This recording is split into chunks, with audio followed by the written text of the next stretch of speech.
Hello, everyone, and welcome to another Premier Injuries Daily Update. Now, I've got a lot to get through, so before I kick off ahead of game week 12, just like to confirm that we will have our live stream around about 2:15 on Tuesday before the FPL deadline with myself and Jason McKenna. We'll be going through all the predicted lineups, the latest team news, and of course, the injury updates. But without any further ado, we'll kick off with today's press conferences. What we've had up until this point, it is 240, so maybe a couple of little bits to add on, but you can always check out the premierinjuries.com injury table or the @BenDinnery Twitter feed.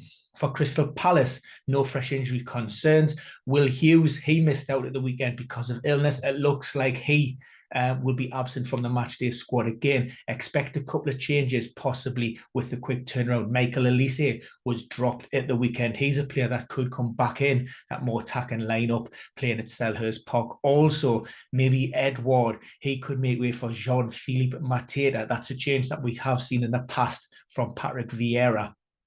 For Wolves, interim caretaker boss Steve Davis will have a decision to make with regards to Nathan Collins. He returns after his 3-match suspension. Now, Totti has come into that back line, and of course, Wolves got their second win and another clean sheet on Saturday. We've seen Nelson Semedo drop out of the 11 for Aït-Nouri. That is another potential switch on the cards. Steve Cooper, several injury problems picked up in the last week. However, he insists that there are still lots of options within that Forest squad, and he also hinted that he will be making change again with 3 games happening this week. One of those players that he highlighted was Mangala. He spent a significant time on the sidelines with a hamstring injury, but he has been training for the last 2 weeks without any kind of interruption, so he's absolutely fine. Nico Williams returned to the starting 11 at the weekend at the expense of Serge Aurier. That was a muscle injury that kept the former Tottenham fullback out of the squad, and he hasn't been completely ruled out of this one yet. Also, Lewis O'Brien and Roman Lodi, an ankle problem, are potentially late fitness tests, and they could push into the squad. So keep your eyes and ears peeled for that one. Brighton, we heard from the Brighton boss first thing on Monday morning. Couple of things of note. He did confirm that Adam Lallana would make his first start under his stewardship. It remains to see who actually comes in who comes out of that start 11 at his expense. But like I say, Adam Lallana is one of those. Under previous boss Graham Potter, we have seen Danny Welbeck make way on occasions. Again, that was just in terms of managing the player, given his history of injury problems. For Leicester, they don't play until Thursday, so it could be that Brendan Rodgers doesn't make wholesale changes to his team. It could be more game week 13 when we see big changes in and around there. A couple of talking points from their game at the weekend. Johnny Evans, he missed out. That was a tight calf. Daniel Amati coming into that back line. Johnny Evans is currently, as it stands, is flagged as a doubt for Thursday. However, if he does miss out, then he'll probably be back in game week 13 on the Sunday. One enforced change that we definitely know about, and that's James Maddison. He picked up his 5th caution of the campaign. Now, there's a few options in there. Ayoze Perez is a possibility to come in on that right-hand side, but we will discuss this as part of our predicted lineups piece on Tuesday.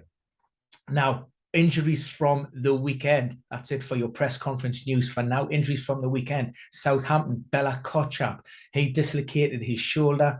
Ralph Hasenhuttl said it could be one of those that the player recovers in time, or he could spend up to maybe 6, 8, 12 weeks on the sidelines. The reason of the big disparity between those timeframes, of course, it comes down to severity and whether the player will need any kind of surgical intervention to stabilize that shoulder joint. So watch this space. Hopefully we'll have a little bit more at his press conference. Moussa Djenepo, he was restricted to a place on the bench at the weekend, didn't get any minutes. That's because his week had been disrupted because of illness. A lot of illness around this week. So Moussa Djenepo was one of those players who could be pushing for a start. We've just heard actually coming in from Antonio Conte, 2 big updates. We've seen that calf problem for Richarlison. Initially, he reported after the game that it felt like an issue similar to the one that he picked up for Everton. That kept him out for around about 34 days towards the back end of December, early part of this year. He's having an MRI as it currently stands, so we don't know the full extent of the problem. There were concerns or worries that it would affect his availability for the World Cup. However, Antonio Conte has been keen to stress that that isn't the case. It's more of a minor strain in terms of the severity. We're just waiting to find out how long it will actually keep him out. But certainly, like I say, his World Cup place is definitely not under threat. Dejan Kulusevski, and again, he's managing that ongoing hamstring problem. He has been seen on the training pitches, but Antonio Conte said he's still with the medical department, so there's no guarantees on his availability for the game against Manchester United. Indeed, those players who are currently sidelined, he said it would be difficult for any of those to return on Wednesday again, just given the fact that it's that quick turnaround.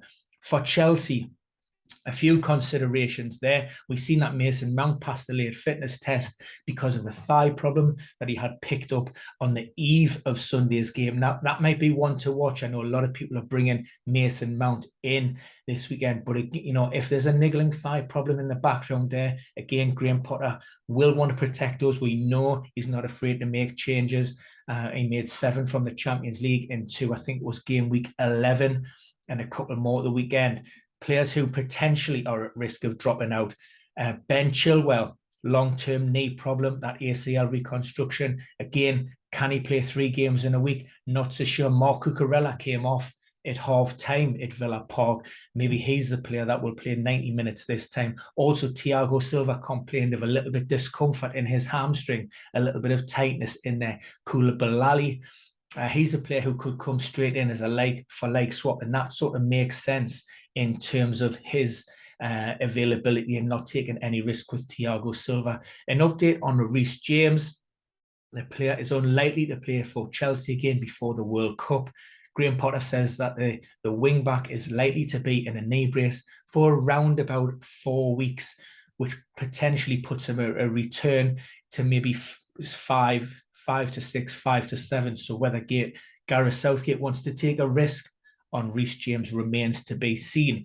For Newcastle, we talked before about this illness going around a lot. Joe Willock, he was the only change for Newcastle down at Old Trafford. That was because he failed to train with the group. In fact, he travelled to Old Trafford individually. Joe Linton coming into that squad. Few questions about Kieran Trippier as well. His training week was also disrupted because of a bit of cold. Nothing too serious. He's absolutely fine.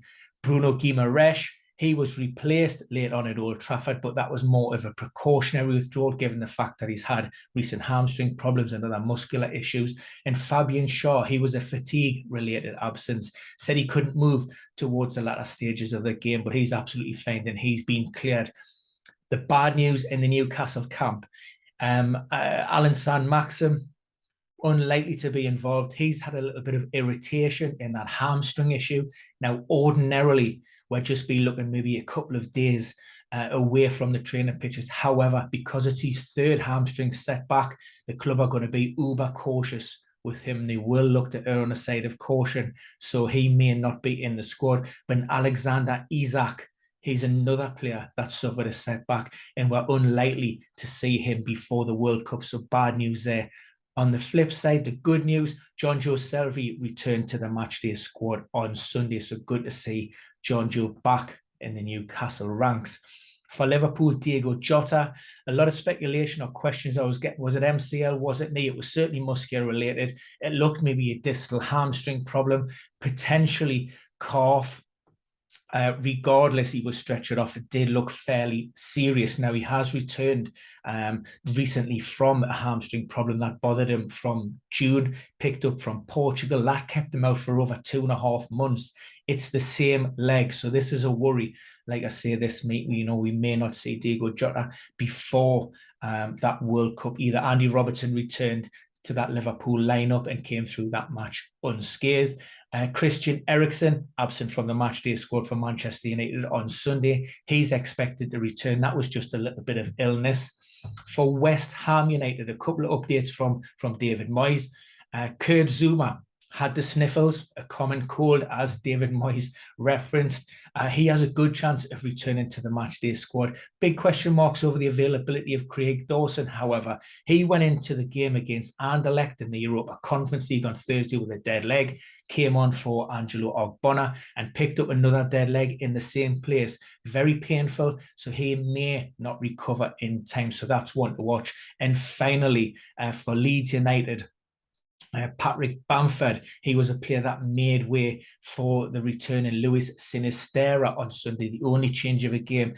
Come on, changed the game by all accounts, should have scored a penalty. He is tops the player for the player that's missed the most big chances in the Premier League this season with 8.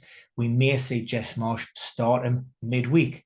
So that's it for now. Like I say, keep following and join us live on Tuesday for all your predicted lineups, team news updates, and all of the injury news as it currently stands. See you all again very soon.